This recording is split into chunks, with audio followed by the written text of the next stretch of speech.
Hey, how's it going, everybody, and welcome back into the SFS channel. My name's Gavin, and today we're going to be talking through some Dynasty fantasy football today, covering three guys that I really like as trade targets for us here in our 2022 Dynasty Leagues. As we go through each player, I'll break down kind of the situation, what I'm expecting for these guys long-term and short-term, and exactly what types of teams I think that these players fit into best. So if you're new around here, make sure to drop down and click that subscribe button, turn the bell on so you're never late for an episode, and leave today's video with a like. It helps us out, helps other people find our content here. And of course, if you have any questions for me, drop those down in the comment section below, and we'll get back to you. Again, you guys, we're here to help. If you want some help with your fantasy leagues this upcoming season for redraft purposes as well, all the more reason to subscribe, as I'm posting content about that pretty much every single day here throughout the entire summer and the entire year. So go check that stuff out, you guys, but let's jump into the video. All right, here we go. I forgot to mention, you guys, in the intro, if you're looking for a draft guide this season for either redraft or dynasty, I've got you covered on sizzlefantasy.com. I'll leave a link in the cards, is in the description as well, and I'll probably pin a comment with something related to our additional content here. But we've got a ton of stuff for you guys to take advantage of this season and to take a look at for dynasty purposes. I've got my top 60 rookies for the 2022 class, all with in-depth draft guide profiles, obviously in a big board ranking as well, for both positional and big board dynasty rankings.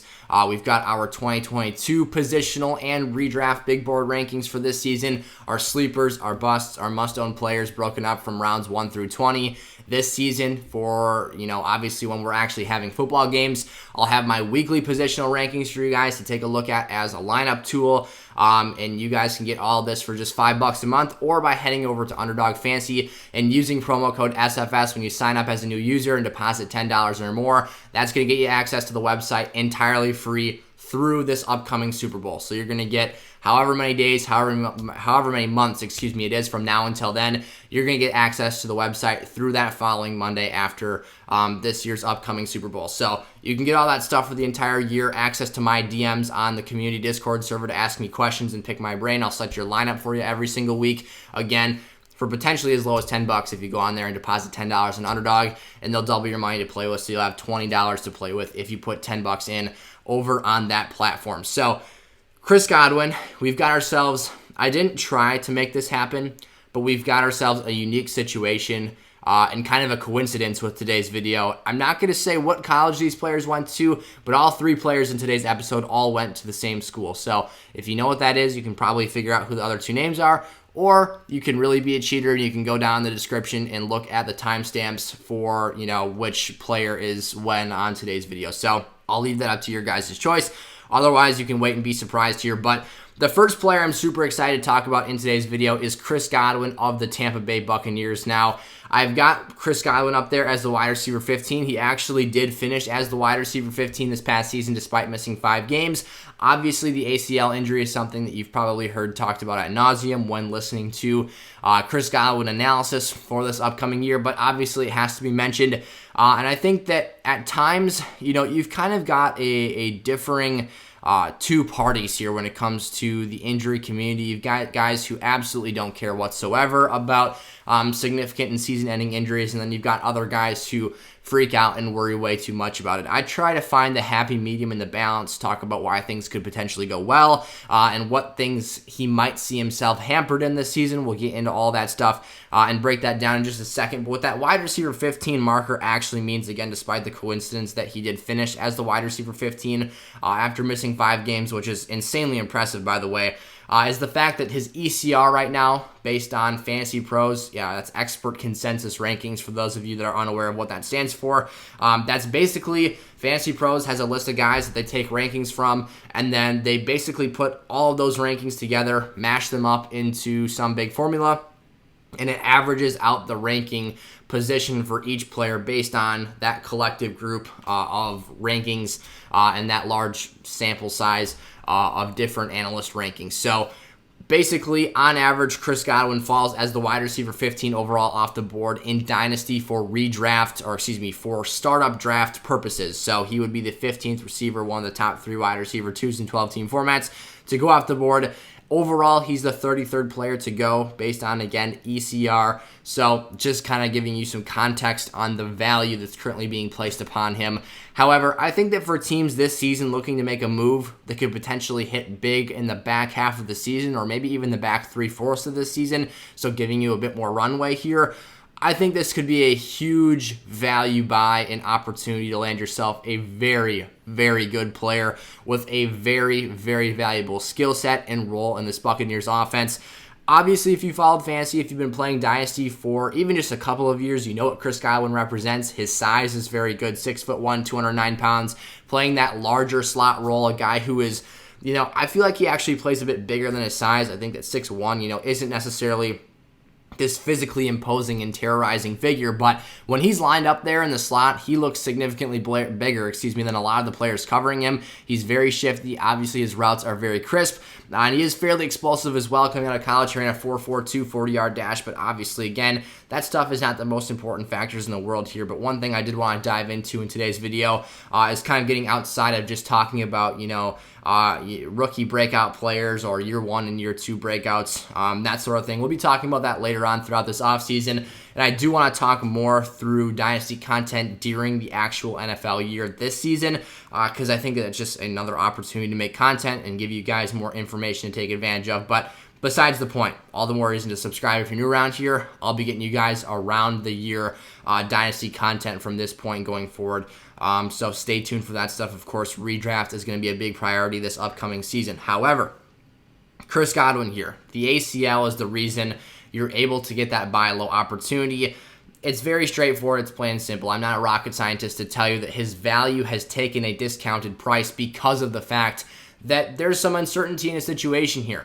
Like I was talking about, those two different sides of the injury spectrum here. You've got the guys who are totally going to freak out, jump the gun, and bail from Chris Godwin because of the ACL. And then you've got the guys who are maybe a bit too reckless and don't care about the injury significance whatsoever. Again, I'm going to try and find that middle ground, that happy medium, and tell you guys why I think, in what world I think each of these situations becomes a success. And basically where I start out with this is that we saw a guy in Saquon Barkley who, spoiler alert, I'll give it away now. We're going to talk about him in just a little bit here.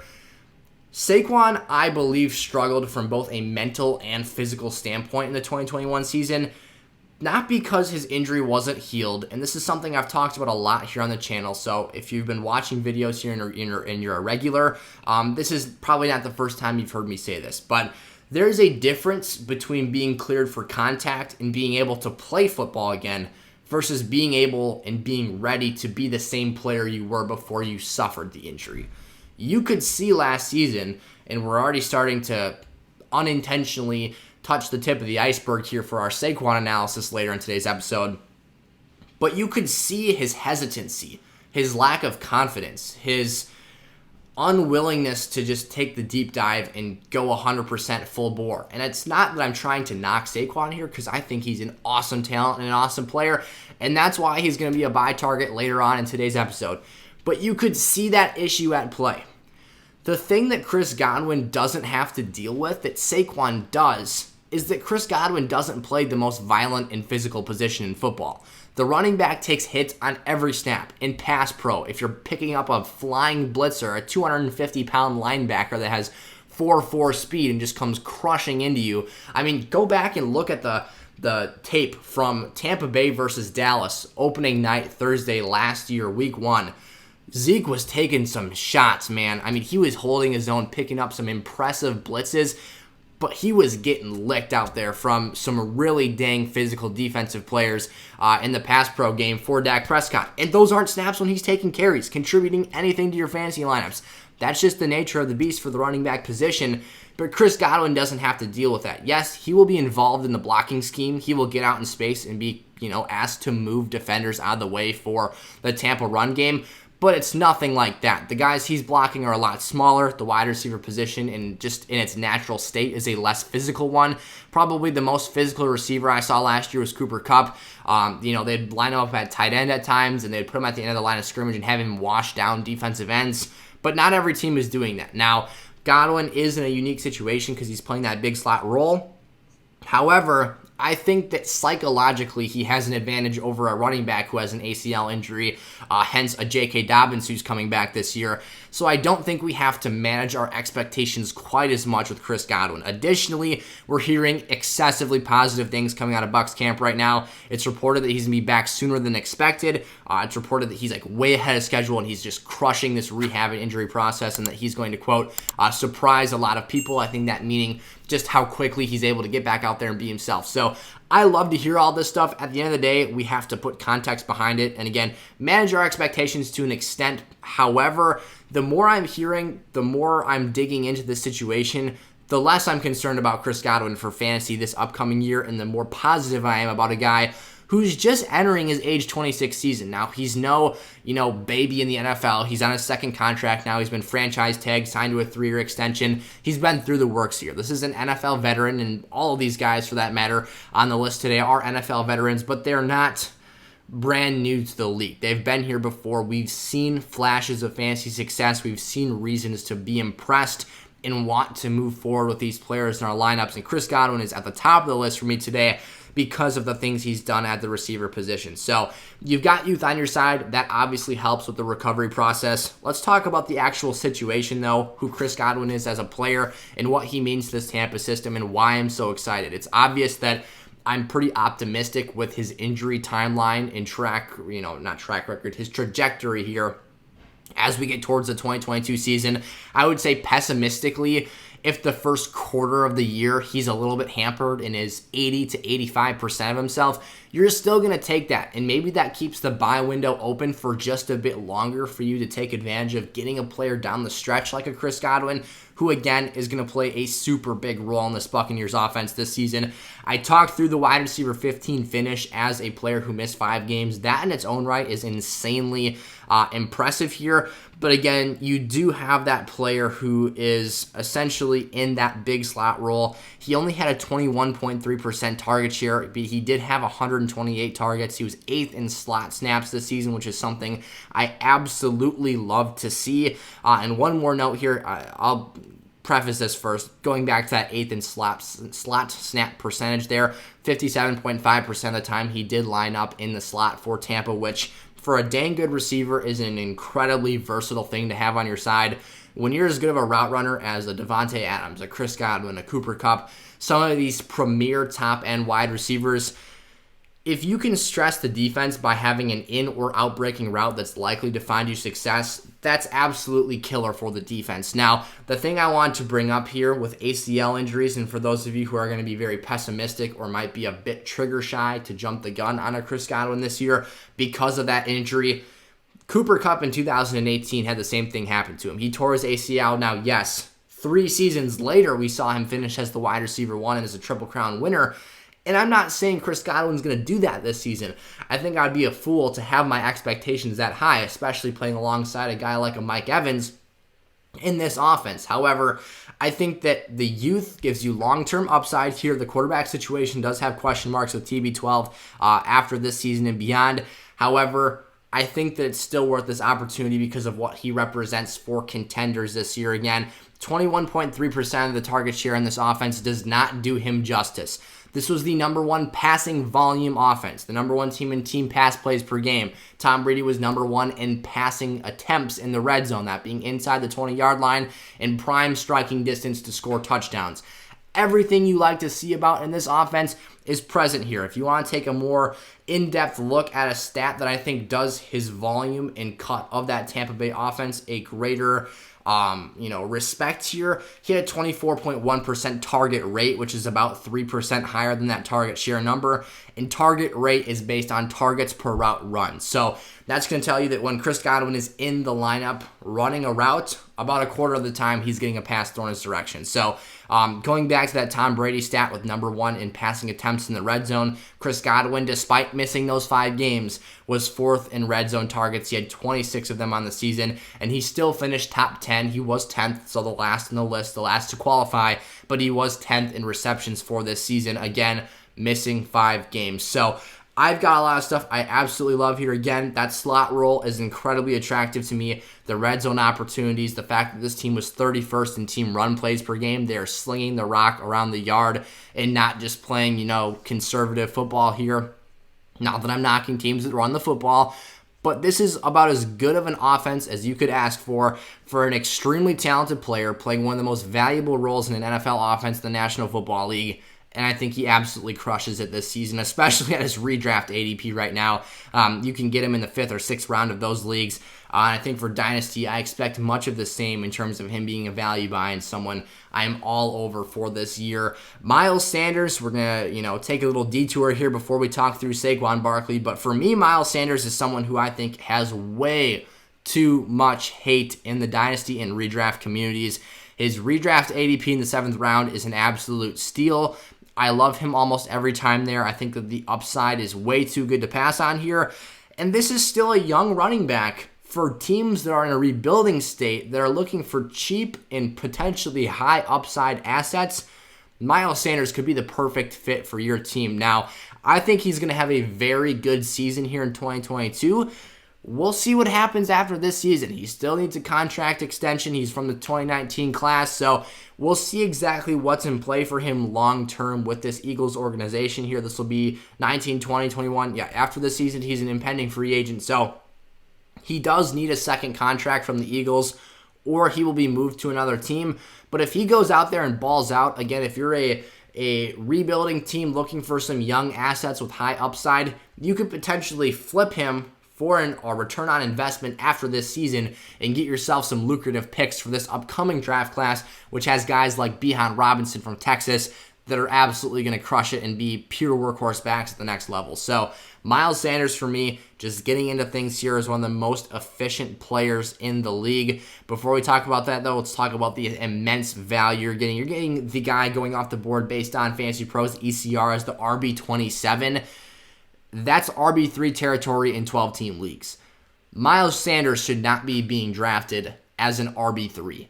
He is, in my book, clearly an RB2. The talent and the prospective ability he has as an athlete are far too good to pass on him before that point in time. Borderline, if you want to say, I just said he's an RB2. If you want to tell me he's the 24th RB off the board, you only move him up 3 slots, that's fine. But the fact that he's going as an RB3 to me is just so out of this world good for value because, again, of the upside he brings to the table. Again, 73rd overall off the board, the RB27. The athleticism, the situation, it's all too good, though, to pass on him that far down the board. You're in a 4.49 40 coming out of college again, so you figured out now. We've mentioned at least all 3 players in today's episode at least once. These are all Penn State products, obviously. What are they? The Nittany Lions. So Sanders didn't run the most impressive 40-yard dash back in 2019 when he came out of Penn, but he is still a very explosive player, and that flashes in his efficiency numbers. He had he was 5.2 yards per carry, which ranked 3rd this season, so very, very impressive stuff there. And he was 10th in yards per touch, so that's going to factor in your receiving work as well. That pulls that number down a bit because he's not exactly a prolific or super dynamic pass-catching back, but he does get opportunities in that phase of the game for what it's worth. This is what is really, really impressive to me. Despite being 36th in carries this season, so that being volume in the rushing department for running backs this year, Sanders did miss some games, and he wasn't exactly utilized in a workhorse fashion this year. However, despite being 36th in carries, he was 10th in breakaway runs with an 8% breakaway run rate, which ranked 5th in the National Football League. So your top 10 in breakaway runs, despite being totally not even in the top 32, so not even being a top guy amongst NFL rosters, he had an 8% breakaway run rate. Again, that was top 5. Super, super efficient stuff. He's an explosive player. That's just what he is. That's what he brings to the table here. And for this Eagles offense that was number 1 in team run plays per game, they ran the football more than the Tennessee Titans did last year. Yes, they didn't have Derrick Henry for the whole season, but they were still a run-first identity that absolutely pounded the rock in weeks 1 through 8 before he got hurt. There is so much opportunity to be had here. If Sanders can stay healthy, he's been a guy who's been nicked and dinged throughout his NFL career, but you've seen other guys kind of get thrown into the same situation. You've got Dalvin Cook, who's never played more than 14 games in his NFL career. You've got guys like Joe Mixon, who up until last season just couldn't hold it together for a whole year. Running back, like we talked about earlier, is the most violent position in sports. There's the most contact, whether you're touching the football or not. You're being asked to protect in the passing game. You're being asked to run inside the offensive line where 330-pound dudes are falling on you left and right. Miles Sanders has the talent. He has the situation. This is a run-first football team, and he's got a pretty solid run-blocking offensive line as well to set him up for those big explosive runs. And trust me, when this guy gets out in space, he is electric. He is very good at evading tackles, and the film speaks for itself. He just needs more opportunity. And frankly, just needs to hit on his ceiling. That's what it comes down to here. And the draft price, the trade price, whatever it comes down to here is a very affordable thing if that's what you're looking to do. So by all means, as you're listening to today's episode, if you guys have questions about your team specifically, about what you should be giving up, or if you've got an example trade for me, I'm happy to give my thoughts and my 2 cents on that in the comment section. So drop that stuff down there, and we can help you sort through a deal here for this upcoming season. But I'm extremely excited about Miles Sanders. That leads us into our last player for today's video, Saquon Barkley, the RB12 on ECR's rankings, and the 25th overall player off the board. So right at the top of the third round here. In terms of startup ADP, I think that those numbers are fine. I'm not exactly overly bullish on taking Barkley ahead of RB1 territory or fringe RB1 territory. And again, the top of the third round feels pretty right for me in terms of his startup ADP. However, we're also talking about a player who could potentially smash on that draft price for the next few seasons. This is a player who is still just 25 years of age and is one of the most explosive athletes, even more so than Miles Sanders was or has been throughout this point in his career. Miles Sanders was the number 1 running back in his recruiting class, and then Saquon Barkley also committed to Penn State and basically kicked Miles Sanders down the ladder and made him stay till his senior season and come out of the draft in 2019 after it was probably expected that he was going to be a 2018 product before Saquon showed up there and did his things. However, we talked about Miles Sanders, his efficiency in yards per carry, his yards per touch numbers, his breakaway run rate. Despite the fact that Saquon Barkley is a better athlete, he's more explosive, he has a better frame, he is more physical, he was worse in all of these metrics. Why? Because of the ACL injury. That's something that we talked about, the mental and psychological toll that has on a player at this position. And it was visually evident when watching the game on your TV screen last year. You could see the difference in Saquon Barkley in years past, like the 2018 season when he was just going totally gangbusters and couldn't be stopped.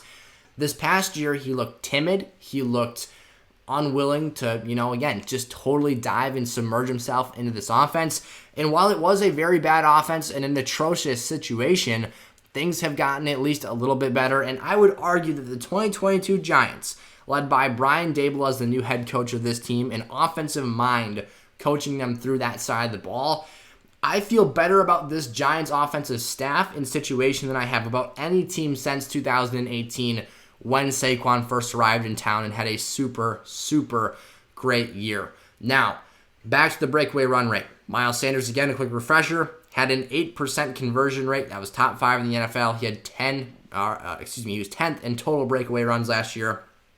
Saquon Barkley, however, only had 5 total breakaway runs, which equated to a 3.1% breakaway run rate, which is over, a 50% reduction would be a 4% breakaway run rate from what Miles Sanders had. Saquon was below that metric even further. So you've got a guy who really struggled to get to the second and third levels of defenses, a guy who really struggled to get past the second, just get past the defensive line, to be plain and simple here. This is a guy who every once in a while on tape or in a game you would see him get there and you would wonder how he didn't get out in space more. He is clearly still a super explosive player, still someone who is immensely talented and brings a ton to the table. He just wasn't able to capitalize on that opportunity last season. So again, He was only 23rd in evaded tackles. That is a fairly underwhelming marker for a guy who you expect to be a pure and true workhorse running back here in the 2022 season. He was 65th in yards per carry. Again, Miles Sanders was 10th in yards per touch and top 3 in yards per carry. So Saquon is atrociously worse in those two areas. And again, his value has bottomed out here. I think we've reached rock bottom for Saquon Barkley as a fantasy football commodity, and we have to take advantage of this. I thought that the bottom out point was last year post ACL. I thought that the question marks, the concerns, if you were going to buy Barkley then, you should have done it. If you still, if you took the plunge and bought Saquon Barkley, hold. Do not send him anywhere. It is very unlikely that someone is willing to pay a price that can equate back in value and give you a return on investment for the things I think he can do this season. Again, as far as 2022 is concerned, there is a big fat 0 in terms of the other backfield options that I would expect to ever see a situational role over Saquon. That's third down passing work. That's third and short yardage situations, goal line opportunities as well. Saquon is going to have one of the best snap count percentages of his entire career. He's going to see one of the highest usage rates of his career if he can stay healthy. And if he avoids these freak accident injuries, your ACLs, your high ankle sprains, he is going to crush it this year. They made improvements on the offensive line. They now have 2 legitimate tackles on both sides of this team. And they're also trying to address the interior. We'll see how things work out here. You've got other perimeter playmakers as well to divert some of the attention away, to lighten the box even just a tiny bit can help Barkley in his case here for this season. And I think there's a lot to like, a lot to be positive about here, and a lot of things to grasp onto as far as upside is concerned for this year. So these are my 3 Penn State products that I love as Dynasty trade targets for here in the offseason before we hit the ground running for this upcoming NFL year. I'm super excited. Again, you guys, if you're new around here, drop down, click that subscribe button, leave today's episode with a like so other fantasy players can see our content here. Take advantage of us and get as much information as they can get their hands on for this year. Check out sizzlefantasy.com if you're looking for some extra Dynasty and redraft content. We're adding new stuff in there all the time. So again, if you use promo code SFS on Underdog Fantasy, you're going to get access to every new piece of content, every new player profile I put in there. There's going to be 300, my top 300 big board rankings will each have a player profile completed. Again, my top 60 rookies are already done, and we're about through our top 100 veteran players, if you will. So we've got a good chunk of those guys already in the site here. It is a work in progress, but we are adding more players constantly. And my goal is to pump out 5 of those per day. I'm about to sit down and do more of those after I stop recording today's episode. So go check out sizzlefantasy.com. Promo code SFS gets you the underdog. Double your money on Underdog Fantasy. And again, those draft guides on sizzlefantasy.com for free. I check in with them every Friday, and I'll get you guys access as soon as I can. You can email me, sizzlefantasysports@gmail.com, if you have used code SFS and you want me to check in with them a bit sooner so you can get access to your content. But thank you so much, you guys. Again, let me know your questions, your thoughts, your comments, your concerns in the comment section below. Go check out some of the links in the description of today's video. It helps us out a lot. And I will see you guys next time. Peace out.